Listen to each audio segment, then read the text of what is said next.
이어서 채생기후를 보겠습니다. 장르가 나올지는 모르겠지만 혹시 모르니까 구별은 해야 돼요. 앞에 나오는 뭐 달달박박인가? 뭐 그놈은 전설이고 설화 중의 전설이고 산문일은 이놈은 야담이라는 거야.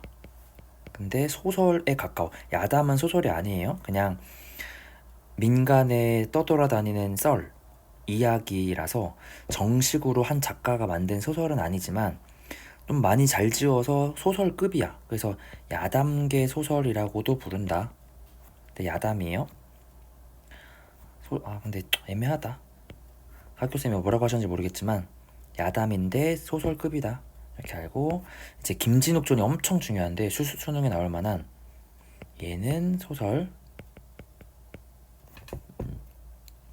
자, 얘는 조선 후기의 문인인 이현기가 지은 야담인데 조선 후기 배경이에요. 후기. 조선 후기가 어땠어? 너네 이거 배워서 알 거 아니야. 물질적 가치관이 점점 커지는 시기죠. 조선 전기는 그래도 유교가 딱 버텨줬는데 임진왜란 병자호란 이후에는 그냥 뭐 체면이나 뭐 관념적인 거, 정신적인 거보다 물질적인 게 중요시 됐죠. 그 다음에 몰락해가는 양반 계급을 대표하는 채생의 아버지, 몰락 양반을 대표한다. 어떤 한 계층이나 계급을 대표하는 그 인물을 전형적 인물이라 그래요. 뭐 예를 들어서 효도의 전형적인 인물은 심청이 이런 느낌처럼 성공한 중인 계급, 중인은 양반과 평민 사이죠. 그래서 그 김영이 있는데 이 채생의 아빠가 김영보다 훨씬 못 살아. 김영은 부자야, 중인이지만. 그래서 갈등이 생기죠. 얘가 자존심이 상하는 거야. 그 당시 실제로 조선 후기에 그런 일이 많았을 거야. 그래서 그거를 그린 소설이다. 야담이다 라고 생각하면 되고, 그 둘의 대조가 제일 중요해. 이 소설 자꾸 헷갈리네. 이 이야기는 야담은 이 둘의 대조가 제일 중요해. 채생의 아빠가 양반인데 가난한데 자존심만 있는, 김영은 중인이지만 합리적이고 그리고 현실적이고, 그런 김영이 대조되고 이 채생의 아빠가 이 김영의 계획에 넘어가서 태도가 변화하는 그런 게 제일 포인트입니다. 그리고 인물의 성격과 심리가 사실적으로 묘사됐다. 잘 쓴 이야기다. 기우라는 거는 기이한 만남, 채생기우 기이한 만남. 이게 왜 기이한 만남이냐면은 채생과 그 여자가 만났는데 아주 김영이, 이거 스토리 알죠? 자기 딸이 어디다 쓸까? 김영의 딸이 있는데 결혼도 하기 전에 약혼한 남자가 죽어서 과부가 돼버렸어. 지금도 돌싱이라고 그러죠. 과부라고 하면은 좀 사회적 편견이 있는데 옛날엔 얼마나 심했을 거야. 그래서 재혼하기가 쉽지 않잖아. 근데 또 너무 딸이 안타까우니까 뭐 결혼을 하지도 않았어. 너무 안타까워서 결혼을 시키고 싶은데, 그래서 남편을 보쌈해 올라 그랬어. 수레를 가지고 그냥 아무나 잡아왔어. 이거 제가 부자니까 남편을 삼으려고. 근데 하필 채생이 걸린 거야. 그래서 이 딸과 하룻밤을 보낸 이야기다. 그래서 납치당해서 갑자기 그렇게 된 거죠. 그래서 기이한 만남이라고 하고, 주제가 두 가지로 볼 수 있습니다. 이거 남녀의 기이한 만남, 두 번째는 몰락양반과 성공한 중인의 대조적인 삶의 태도와 생활 전경. 주제를 두 가지로 볼 수 있고, 자, 줄거리를 한번 볼게요. 조선 영조 때, 조선 후기 때 숭례문박 만리현, 실제 지명이니까 사실성이 올라간다. 채생이라는 가난한 선비가 살았는데 그의 아빠는 몰락한 양반이라서 가문을 다시 일으키려는 목적으로 채생을 엄하게 아주 공부를 열심히 시켜. 과거급제에 성공하니까. 한식을 앞둔 어느 날, 그냥 계절 절기예요. 아버지의 명에 따라 성묘를 하러 가는 길에 채생은 어느 대저택에 납치되어서 술에 그냥 담겨간 거야. 납치당한 거야. 아리따운 청춘 과부와 비밀 결혼을 하게 된다. 결혼을 해버렸어. 채생이 아버지 몰래 소실로 맞이한, 소실이라는 거는 정실이 아니고 소실이라니까 얘가 첩이야, 첩. 남편이, 부인이 있던 과에는 유부남이었던 과. 심지어 과부를 정실로 맡기는 조금 힘드니까 첩으로 들인 거야. 그래서 역관이었어, 김영이. 역관이라는 거는 그 중국이랑 왔다 갔다 하면서 그 교역을 할 때 따라가는 통역관이죠. 그래서 돈을 많이 벌었대, 중국에 왔다 갔다 하면서. 김영의 외동딸이었다. 김영은 혼례를 치르기도 전에 신랑이 죽어서 과부가 되어 딸의 처지가 너무 외초롭게 여겨 딸을 재혼시키고자 새벽에 하인들을 거리로 내보내 그냥 아무나, 여기 지나가는 아무 남자나 납치하려고 그랬었어. 근데 하필 그 남자가 이제 우연하게도 채생이었던 거죠. 우연성, 고전소설은 우연성이 좀 특징이죠. 우연성의 반대는 개연성, 필연성인데 좀 이런 게 떨어진다. 우연성이 많다. 채생의 아버지가 이거를 알고 갑자기 자기 아들을 이렇게 결혼시키니까 엄청 흥분해가지고 뭐라 그랬어. 근데 김영은 침착한 태도야. 태도에 대비. 그러다가 알겠어요. 그럼 어쩔 수 없죠. 인연을 끊어. 그러나 김영의 이거 계략이었던 거지. 인연을 끊기로 했으면서 채생 집안이 힘들 때마다 티나지 않게 도와줘. 친데레처럼 몰래 도와주고, 시종일관 사려 깊은 태도와 능수능란한 대처, 따뜻한 인간미를 보여주어서 채생 아버지가 점점점 이제 마음이 넘어가. 그래서 이 슬기롭고 교묘한 계책에 따라서 이제 가족이 되었다. 이런 내용입니다. 봅시다. 채생이 아버지에게 잘 다녀왔다는 인사를 하자 아버지는 산소가 어떻냐고 급히 묻고, 또 정성스럽게 그 몸과 마음을 깨끗이 하고, 보통 우리가 제사 지낼 때 새해나 그럴 때 목욕제기 하잖아. 몸과 마음을 깨끗이 하고 제사 지냈냐, 즉 유교를 중요시하는 거죠. 라고 하니까 채생이 자세히 대답하자 아버지는 자 그러면은 글 공부나 열심히 해라 또 한 거야. 성묘 다녀오자마자 바로 또 공부시켜. 엄하게 다뤘다.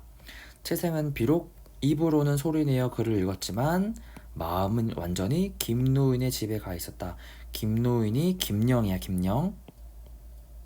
여기서 비밀 결혼했잖아. 거기서 새로운 여자 만났잖아. 그래서 그 즐거움을 잊지 못한다. 공부가 안 되는 거야. 하루는 아버지가 안채에게, 시간의 흐름, 안채에서 자라고 했다는데 안채는 여자의 방이야. 이게 무슨 뜻이야? 얘가 아까 우리 알았죠? 부인이 이미 있어. 근데 부인의 방에 가서 자래. 이게 무슨 말이냐? 여기 봐봐. 너무 엄격하게 키워서 이미 결혼한 앤데 결혼한 아들이 아내와 함께 자는 날까지 지정해줘죠. 합궁하는 날까지 지정해줘. 야 오늘은 아내 방에 가서 아내의 외로움을 달래주어라. 이런 느낌이야. 그래서 그럴 정도로 유교적으로 엄격했다. 나머지는 공부해야 되니까 혼자 자라고 한 거죠. 채생이 근데 밤에 아내의 방으로 들어가서 부서진 창과 뚫어진 처마 틈으로 찬바람이 뼈를 뚫고 들어왔고, 가난해서 부들자리와 삼배 이불에는 벼룩이 들끓었다. 아내는 나무 비녀에 댕강한 치마를 입고, 치마가 아까 우리 배웠었지, 뺑덕어멈. 치마가 짧아, 입을 게 없어서. 떼낀 얼굴이 비쩍 말라 뾰족해졌다. 아내가 일어나 채생을 맞이했으나 채생은 좋은 마음이 전혀 없어. 아내가 싫어졌어. 이 김노인 부잣집 여자 만나서. 얘는 화장도 열심히 했을 거 아니야. 우리 아내는 가난해서 화장도 못하고. 너무 슬프죠?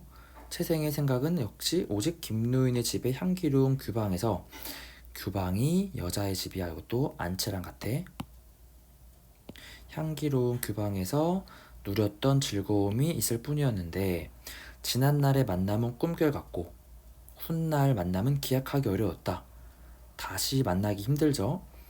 지금 이거 아빠한테 걸리면 죽으니까. 그리하여 채생은 원진의 시 한 구절을 속으로 읊조렸다. 시를 응용하면서 자신의 심리를 표현한 거야. 이런 거를 보통 너네 이생규장전 이런 거 아나? 금옷이나 최초의 소설 삽입시라 그러는데 삽입시를 통해서 분위기나 심리를 표현해요. 넓은 바다 건너보니 강물이 하찮고 무산을 보니까 다른 구름은 구름이 아니네. 근데 이거 다 중국 고사예요. 중국 고사. 중국 고사 인용인데 뜻은 별거 아니야. 좋은 거 보니까 나쁜 거가 싫다. 좋은 거가 뭐야? 김영의 딸을 보니까 채생 아내가 별 볼품없이 보여. 아주 나쁜 남자죠. 그럼 본인의 심리를 표현한 그 채생의 심리가 표현된 시입니다. 채생은 이시가 자기 신세와 똑같다고 여겨서 탄식을 이루고 잠을 못 잤다. 그러고 해가 중천에 오르도록 깨나지 않았어. 아내가 새벽에 먼저 일어나 생각했다. 남편이 달라진 것 같아. 근데 조심해야 돼. 평소에는 잘 해줬어. 근데 성묘 다녀온 뒤로 바뀐 거야. 그래서 채생도 심리 변화가 있다. 그래서 그 부인이 의심하는 거지. 그 식스센스 육감으로 다른 여자 생겼나? 하고 의심하는 거야. 작은 따옴표 하나는 진짜 대화가 아니고 내적 독백이에요. 혼잣말, 생각, 내적 갈등하고 있는 거야. 혼자서. 그래서 의심되니까 찾아봐. 채생의 안색, 표정과 옷을 봤는데 증거가 없어. 그러다가 배로 만든 주머니를 봤는데 그 전에는 주머니가 가난하니까 아무것도 없었는데 뭔가 차 있어. 뭐야? 구름처럼 의심이 피어올라. 지급법 보니까 작은 비단 주머니가 있어. 또 거기 안에는 부싯돌이 있어. 불을 켠 라이터 같이 부싯돌이 있어. 이게 뭐야? 또 심지어 은화가 있네. 돈이 있네. 다 김영이 준 거죠.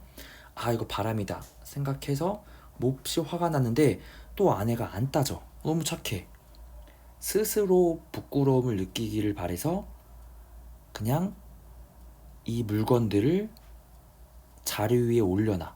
그러면은 채생이 잠에서 깨고 이걸 보면은 부인이 봤구나. 나 바람핀 거 걸렸구나 하고 스스로 깨닫기를 원한 거야. 자, 근데 그러다가 얘가 어떻다 그랬어? 잠을 한 낮 동안 안 깼다 그러지. 해가 중천에 오르도록 안 꿨는데 아빠가 빡쳤어. 애가 공부는 안 하고 지금 늦게까 자고 있는 거잖아. 그래서 얼마 뒤 얘가 깨기 전에 아빠가 먼저 들어와서 너 이 새끼 언제까지 할래? 한 거야. 그러다가 아빠가 이걸 먼저 봤어. 너 이거 주머니 뭐냐 이놈아? 그러다가 아니 이놈이 이렇게 은어가 있을 리가 없는데 하고 얘를 엄마가 키운다 그랬지. 대들보에 매달고 때리다 보니까 얘가 말해. 저 사실은요 누가 납치당해서 결혼하라 그래서 첩을 만들었습니다 하니까 너무 빡친 아빠가 야 김영 그 새끼 데려와 한 거야. 근데 김영이 계급으로는 지금 당연히 낮지. 계급으로는 낮은데 중인이잖아. 근데 이 사람이 역관으로서 김씨 영감이야. 영감이라는 거는 중정상품과 종이품 관원이라 그래서 너네 중세국어 때 배웠지. 영감이 옛날엔 높은 사람인데 지금은 나이 든 사람한테 다 영감이라 그러지. 의미 축소인데 옛날에는 높은 사람을 말한다는 거였어. 그래서 김영이 중인이지만 높은 사람이 된 거야. 그래서 계급이 아래지만 막대한 거야. 계급이 아래니까 그 새끼 데려와. 근데 김영은 원래 부귀한 사람이라 아무리 높은 사람도 잘 못 데려와. 근데 하물며 얘는 몰락 양반이야. 아무것도 없는 양반인데 그 심부름꾼을 보내서 함부로 데려올 수 있는 위치가 아니야. 서리법이죠. 그래서 이 김영이 그 새끼 뭔데 안 가 이렇게 할 수 있는 사람이에요. 사회적 지위가 높아졌어.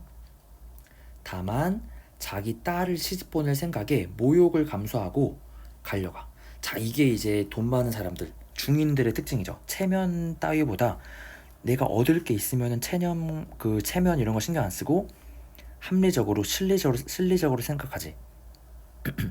그래서 냉정하고 합리적으로 판단하는 아주 현실적인 모습이다.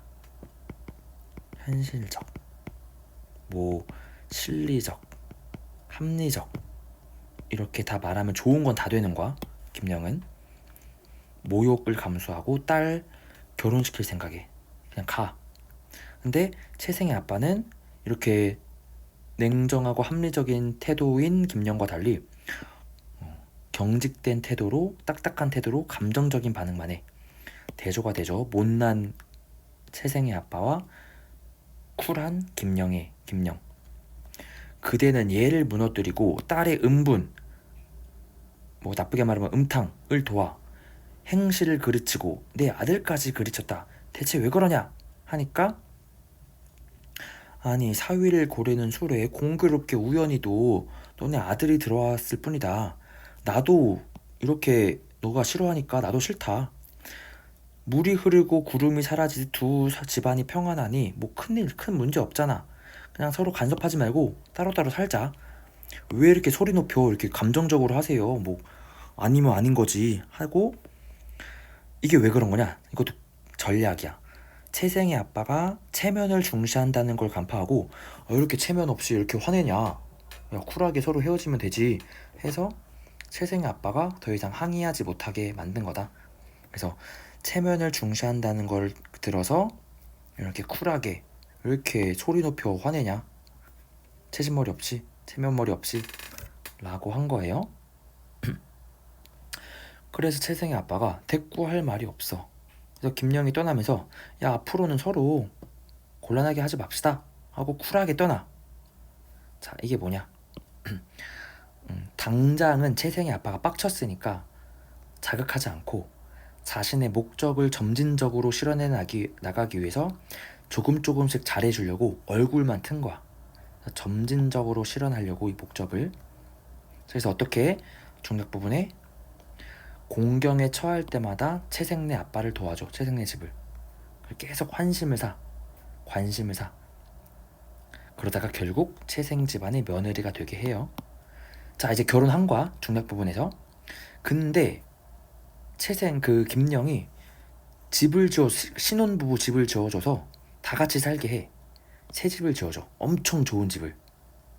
근데 이놈 아빠만 또 자존심 때문에, 체면과 명분 때문에 또 안 가. 근데 아들이랑 며느리, 자기 와이프까지, 아내까지 다 가 사는데 지 혼자 집에 혼자 사는 거야. 자존심 지키려고. 당신 혼자 가시오. 나는 이 집을 지킬 테니. 그러자 아내야, 어머니가 아니고 채생의 아내, 채생의 엄마. 아내는 좋은 애를 되게 이사해. 즉 아내도 남편을 버렸어. 존중받지 못할 정도로 가난하니까. 먹고 사는 게 중요하잖아. 그만큼 권위가 사라졌다, 이런 말이죠. 존중받지 못한다.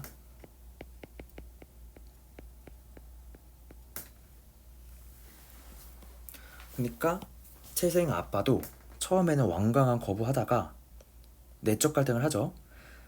체면 때문에 가지 못할 것 같은데 그 집이 너무 좋아. 한번 가봤더니 너무 좋아.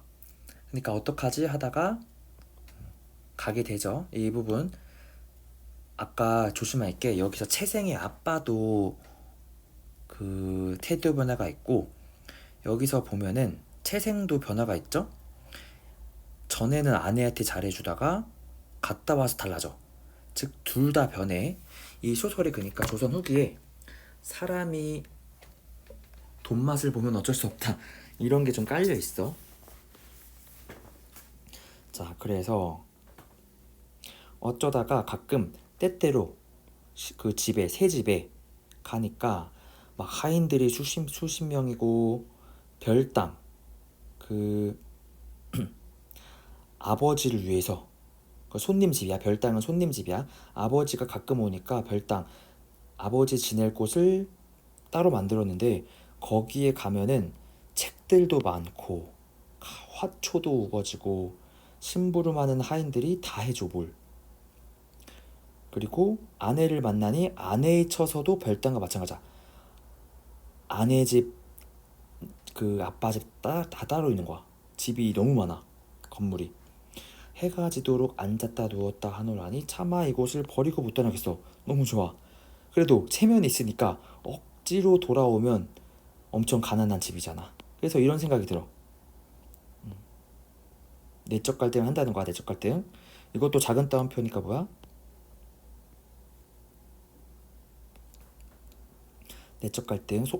속으로 혼잣말 하는 거야. 내가 남 살면 얼마나 살겠나. 손가락 한 번 튕길 만큼 내가 얼마 못 살아. 몇 년 못 살 것 같은데 내가 굳이 이렇게 고생을 자처하며 살아가야 하나? 후회하는 거죠. 후회.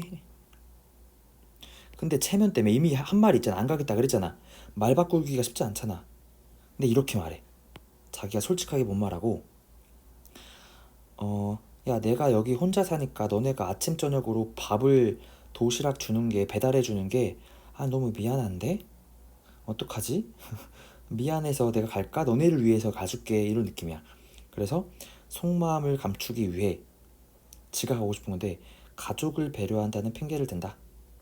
자, 나도 새 집에서 그래서 가고 싶은 거다. 어떠냐? 하니까 좋다 하고 가요. 그리고 이제 김영이 심지어 땅을, 서울 근교 땅을, 지금 경기도 땅을 1,000묘를 줘. 한 묘에 78평인데 거의 10만 평을 준대. 그래서 먹고 사는 게 사라지자, 채생이 먹고 사는 게 사라지자 과거 공부에 힘써서, 즉 얼마 뒤 과거에 급제해서 행복하게 살았다. 이게 무슨 말이냐? 먹고 살기 힘들 때는 과거에 급제하기 힘들었는데 먹고 사는 게 해결되자 바로 과거에부터. 이게 무슨 뜻이냐? 즉 사회적 성취를 이루기 위해서는 물질적 능력이나 조건이 중요하다. 아무래도 그런 조선 후기 세태, 공부를 그냥 개인의 노력만으로는 과거 급제하기 힘들다. 물질적 능력이 중요하다. 자, 요거 요즘 세태랑도 비슷하지. 너네 아무리 열심히 하려고 해도 진짜 천재 아닌 이상 서울대 가기 힘들지. 학원도, 문제집도 사야 되고 학원도 가야 되고 요즘 사교육 필요하잖아. 그거랑 비슷한 거야. 돈이 있어야 공부를 한다. 조선 후기 세태. 조선 후기 사회적인 그 모습 분위기를 보여준다. 자, 그래, 끝났어 이제. 마지막 줄. 금상은 현재 왕이야. 자, 이 사람이, 이 야담이잖아. 이게 이 이야기를 다 얘기한 다음에, 자, 이 이야기가 그 전해져 내려오는데, 이 채생이라는 이 사람의 이야기가, 채생이 금상 즉위 초에 기사의 신하로서, 이게 벼슬이야. 벼슬. 임금의 두터운 은혜를 입었다. 이게 무슨 말이야? 기사라는 게 기로소라는 건데, 그 신하가 고위급 문신들을 예우하기 위한 건데 70세 이상만 들어갈 수 있어. 높은 관직인 사람만. 자, 그래서 봐봐. 이 채생이 과거급제 했는데 이번 왕의 즉위 초에 기로소였대. 그러니까 이번 임금의 즉위 초, 처음 왕이 될 때 이미 기로소야. 그러면은 그때 당시에 70세니까 이 채생기의 이야기가 최소 뭐 70년 이상 된 거야. 즉 과거에 지어졌다라는 거를 알 수 있는 근거가 됩니다. 작중 이야기가 꽤 오래전에 있었던 일임을 알 수 있다. 즉 옛날에 떠돌아다니는 이야기를 받아 적은 것이다. 야담집에서. 자, 여기까지. 당연히 고전 시가 그 단어 보고, 채생의 아빠랑 김영 대조한 게 엄청 중요하다 그랬어. 중시하는 가치 중요하고 인간의 욕망에 대한 태도, 채색만 변한과 자 그리고 참고로